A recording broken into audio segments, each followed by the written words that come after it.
Welcome to 31 Days of Stargate. This was originally intended to be a Twitter thing, but I decided to make it a YouTube thing.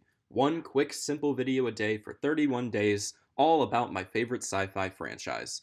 These won't be every day consecutively, but I'll try to make them as close as possible to that, because they're really quick to write, record, and edit.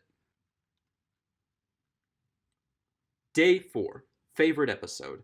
As I mentioned yesterday, my favorite episode in the Stargate franchise is Lost City Parts 1 and 2 from Season 7 of SG-1. It's a beautiful episode. Yeah, it has the first spaceship battle in the franchise's history, and while that was really cool, we waited 7 seasons for that, the reason this episode is so good is because of its story.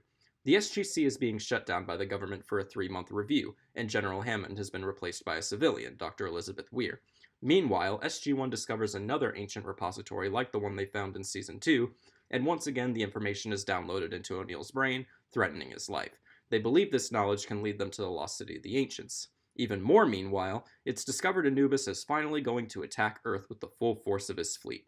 Now it's a race against time to convince the government to keep the SGC open, to get the location of the lost city from O'Neill, to save O'Neill's life, and to use the discoveries at the city to protect Earth from Anubis's impending attack.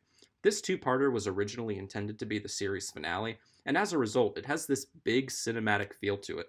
Not only that, but there's just so much tension and suspense. They're dealing with so much crap at the same time. They're dealing with the government's plans to shut down the SGC, they're dealing with the frantic search for the lost city, they're dealing with the attempt to save O'Neill's life, and they're dealing with Anubis's impending attack on Earth all at the same time. This complex narrative also results in some of the show's most tear-jerking, emotional moments that get me every single time. This episode is also significant because it introduces Elizabeth Weir, who of course would go on to be a main character in Stargate Atlantis. I could go on and on for hours, but I'll just leave it at this. In my opinion, it's the best episode in the franchise, period.